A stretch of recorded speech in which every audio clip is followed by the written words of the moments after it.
All right, welcome to our War Media Bears recap for Week 9. The Bears went down at the hands of the Miami Dolphins 35-32 in one of the more exciting games we have seen so far this season. I'm joined by the boss man, Kyle Means. I am Saul Rodriguez. How are we doing today, man? I'm good, man. How are you?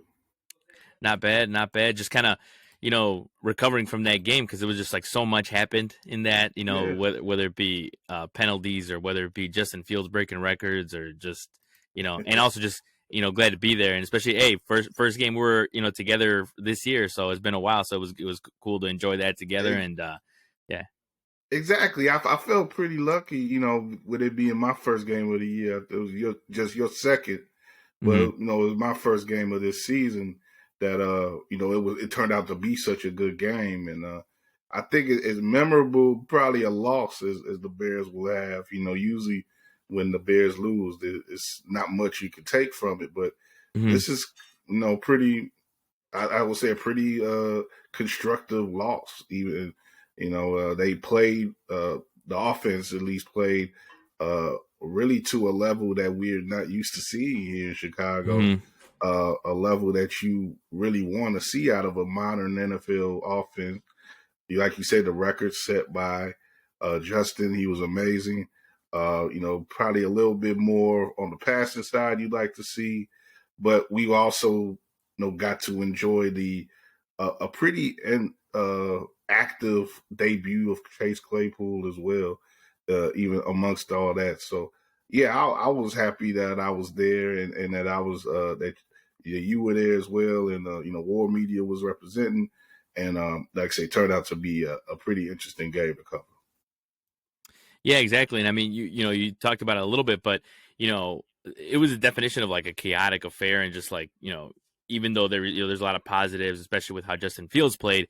He set the record for most rushing yards for a quarterback with 178. As a result, he was nominated for the FedEx Ground NFL Player of the Week award. Just Yes. what were your overall thoughts, like not just on Fields, obviously, but the offense in general? I feel like kind of came alive more than other weeks, and we've seen it trending up. But this is like the best we've seen it this year, right?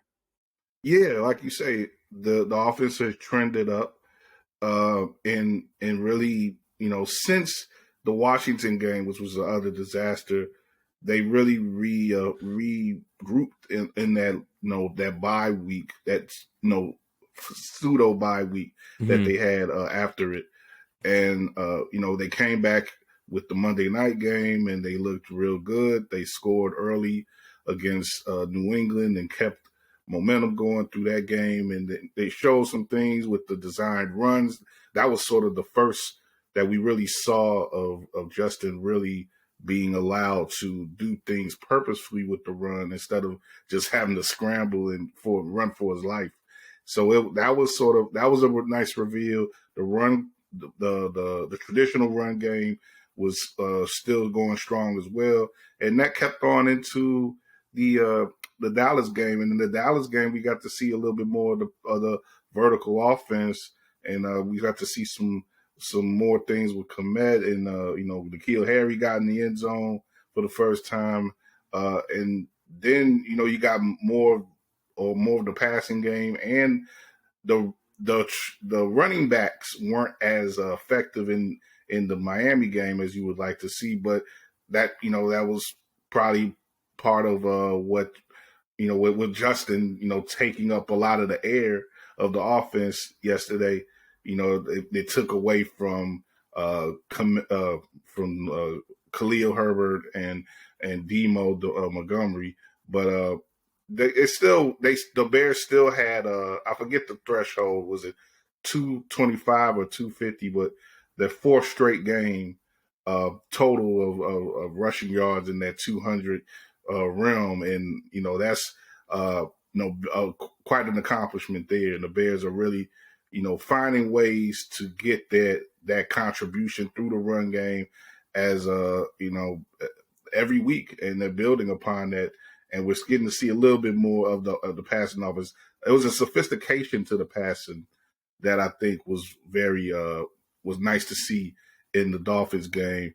With the way that the plays developed, the ways that guys were able to get open, The passes, the commit on both of his touchdowns were pretty slick, and a real nice throw on the in connection with Fields to Darnell Mooney, and that sort of fade to the back end, the back corner of the end zone on that one play. It was really some cool stuff that they showed.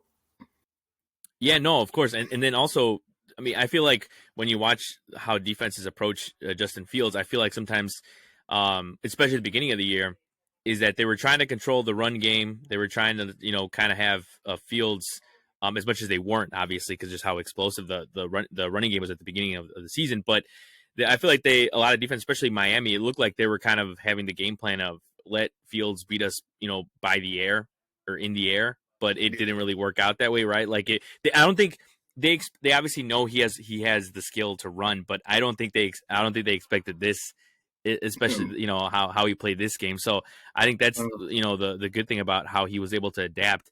And also I feel like with Justin Fields nowadays, it's kind of, before it was more of, not that the offensive line isn't, I mean, they had a great game, the offensive line, and we'll talk about it, but I think a lot of the times he's running, and as you said, he was kind of running for his life, but now it seems more, not all of them, but most of them seem more planned out and seem as Mm-hmm. more a strategy than it is to, because I feel like don't get me wrong, he's good at that. He's good at running, when he's, running for his life, but when he's running like more planned runs, we saw kind of like what he did with that 60-yard run. It could be explosive. But yeah, so talking And more right, about, oh, right go ahead. quick too. You Mhm. mentioned that run. Of course, the big highlight was the 61-yard touchdown run. Yeah. But what was so striking about that, that wasn't a design run. Mhm. It was the no. He was reading first to throw, and he had a God. I don't know if it was Moon. I think it was Mooney who did a cross route, and he was coming up to throw. He was coming up and was going to throw, but he pump faked, and then the defense reacted. And when he saw the defense reacted, he pulled the ball back down and then went on his way to make that incredible run. So that just showed that in that moment just showed the inventiveness and the dynamic ability of this guy to make a play to create a play Mhm. out of nothing or near nothing. Sort of the type of thing that you would see like a Patrick Mahomes do. But Mahomes he would more so create a pass out of a situation like that, where Fields, he's so confident in his running ability. When he saw that hole that developed out of that pump fake, he went there, and his speed and the inability for a defense, for any one defender to really bring him down in open field, it just shined so brightly in that play. It was amazing. Yeah, no, yeah, and that's the thing too, is that when he's making those types of runs or making those types of decisions, he's really good at that, and like the very kind of snap of the moment.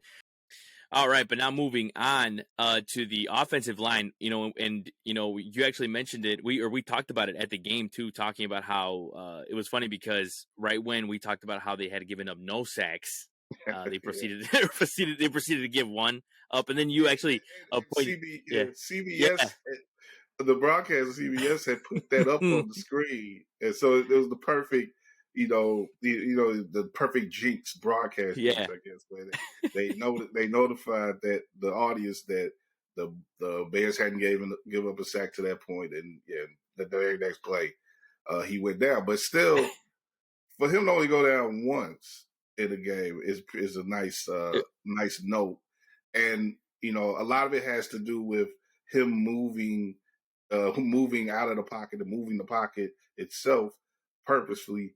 But but like you said, the offensive line did stand up quite a bit better than they had in previous weeks, and they may be finding a better rotation of their guys than they've had. Like they seem to be coming together a little bit more as the season progresses. So just seeing some sort of evolution there, some sort of development going on with that unit, that O line is a good thing to see, and it makes a big difference in the way that the Bears execute on offense. Yeah, of course. And the thing is, so they actually went down. He went down twice, but I mean, still, I will say this improvement Okay, because yeah, compared to other weeks, right, where he just like sacked 5 times or something like that. Like yeah, like it's yeah, a, but you know what I'm saying? he'll go down twice in a series on Yeah, average exactly. in Yeah, some games. Like I mean, yeah, for 2 times in one game, yeah, that's yeah. great. And I'm sure he feels a lot. He felt a lot better coming out of this game than he did coming out of like the Washington game or the probably probably the Dallas game even even though that like I say he was more dynamic in that game. Yeah, exactly. Yeah, I mean, it's all about keeping that man safe, and yeah, they definitely did a better Exactly. job this That week. is a priority. Keep him Yeah. upright and keep him safe as possible. Yeah, and then also when we were there, you mentioned Cole Kmet and how you even said it. You said if there's anyone Sure. that's going to benefit from the Claypool deal, it might be him. And we did see him utilized in many different ways. But what did you see in particular with Cole Kmet, and what do you think it means for the future of the offense? Sure, sure. I'll cite myself a little bit. I got to do the preview this for the game. Relieving you a little bit, and I mentioned a little bit in the preview for the game about just the potential effect that Claypool can have on the offense, opening space up for different guys, and being also blocking as well as part of the Luke Getsy scheme, which calls for receivers to be pretty involved with blocking, controlling the edges and whatnot. And yeah, I mentioned in particular, of course, 3 of the guys who I'm mostly interested in on as far as the receiving crew goes, Mooney, N'Keal Harry, and Komet. I mentioned those 3 as guys who could possibly, starting with this first game, have a good impact. And 2 of those guys scored on Sunday. Komet scores twice, and though the Bears really were aggressive in the way they were using. They were using Komet not only as a receiver but as a runner too. And there's like this it shows the sort of cool things that you could do when you have a dynamic run game and you're not just running a single eye or even like a triple option or something, doing some old school stuff like Getsy likes to incorporate reverses and screens and just all sorts of things with receivers, and to do it with a tight end, that's something that you don't normally see. And they did a nice a nice little reverse with not a reverse, but I'm working on the word, but they did like a pull thing with Komet, and he Hmm. got a nice little gain off that. And that was a drive that I think that at the end of that drive, Komet got in the end zone. So when you using him in unexpected fashion, and the defense can't tell exactly where he's on a pre-snap where he's going to end up, and what direction he's going to be attacking the defense, that you know as gifted as Komet is, that could lead to a lot of a lot more production from him, a lot more big scores and everything. And on the lighter side of that, we found out this past week about Komet and Claypool both being pretty good Hmm. friends, going back to their days at Notre Dame. They played there together, and so that kind of thing is always welcome to see, adding to team chemistry and all that, especially in the wake of the 2 trays of the defensive stars, Quinn and Roquan Smith, that sort of, Hmm. made guys feel a certain way about having to say goodbye to those guys. You welcome a guy in who has a connection in Claypool to one of your offensive stars. So that's only a Hmm. good thing. Yeah, of course, and you always want especially with the new coaching staff to kind of have a boost on the team chemistry. That's always a Hmm. benefit, especially with the new regime. Kind of now, or actually, one more thing I wanted to say was, yeah, like the Bears, this game could have easily won. Obviously, we're not disappointed in that sense. Like they could have easily won the game, especially with the whole I don't last know about call. That easily, but they well, could well, have I mean, won. if they wouldn't have given up the black punt, Yeah, it's a that was a game, right? Yeah, big yeah. turn. And So the thing so about that was that just right quick, I mean, I thought that was going to lead really to Miami breaking open the game. Yeah. Uh-huh. So, I think I give the Bears a lot of props in simply withstanding that big mistake and Hmm. they kept, by the end of the first half, by halftime, I should say, they had reasserted themselves and kept the score close, and that kept on through the second half. Yeah, and it's like it just shows me with with that type of how it being that close with the team like the Dolphins, like that Hmm. the Bears just need some tinkering to get to that next level. And they're obviously not there yet, but they're moving in the right direction. But kind of looking ahead now, the Bears are going to host the Lions. Lions team that, despite a 2-6 record, can be compared to the Bears offensively. They actually fall around the same spot when it comes to points. The Lions have scored just one more point, but with these two defenses, also, I think the game could go either way. But what do you think? Just by seeing this seeing this matchup on paper, coming into Week 10. Yeah, the Lions are, they're only I think 2-6. I think they ended by but they only have Mhm. two wins. They got their Yeah. second win yesterday against Green Hmm. Bay, and they came into the season with some expectation. I'm not sure why. I guess people were. I guess people were sort of on big on them because they were on the Hard Knock show or whatever. But Hmm. they do have talent, and they came and started with the season like the first month or so, they were scoring a lot. They just couldn't finish games and they couldn't close Hmm. out games in their favor. It felt they've fallen back a little bit in recent weeks, but the win yesterday was a bit of a grinder that they got against Green Bay, and they did a lot. They impressed me in the way that they were able to get to Aaron Rodgers and make him force turnovers and stuff.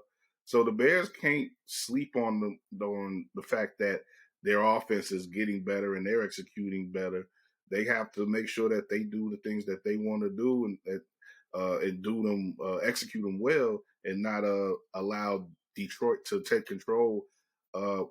Through forcing turnovers and stuff like that, and what Detroit can do on offense, like you said, similar to the Bears. They have a couple of strong running backs, Jamal Williams and DeAndre Swift. Uh, they have probably a better overall receiving core than the Bears. They got Equinemius's brother. They might could say the better St. Brown and Amon Ra, and Khalif Raymond and some guy. They gave up the tight end, of course, Hawkinson to Minnesota, but I think they had another tight end they got a score with yesterday that they found. So, they're a tough team, and the rivalry is there. Detroit, Chicago is two teams that know each other well and that always play each other intensely. So the Bears can't sleep on this matchup. They got to come with it, and I think they should want to take advantage of a winnable game here and get back on that. As much as we're all encouraged about what's going on with the Bears overall, especially the offense. You know, this is a nice chance to pick up a win here. Some people probably will be fine with the Bears losing out all the way and getting in the top three of the draft or whatever. But I would like to see them, especially against a team like Detroit. You know, I never, I'm always of the saying like, no matter how bad the Bears are, we could be it could be worse. We could be Detroit. So I don't want to fall in any game to Detroit. Let's knock them out, sweep them, sweep that season series, and if those are the only two wins the Bears have left on the schedule, that's fine. We could deal with that. But let's get those at least.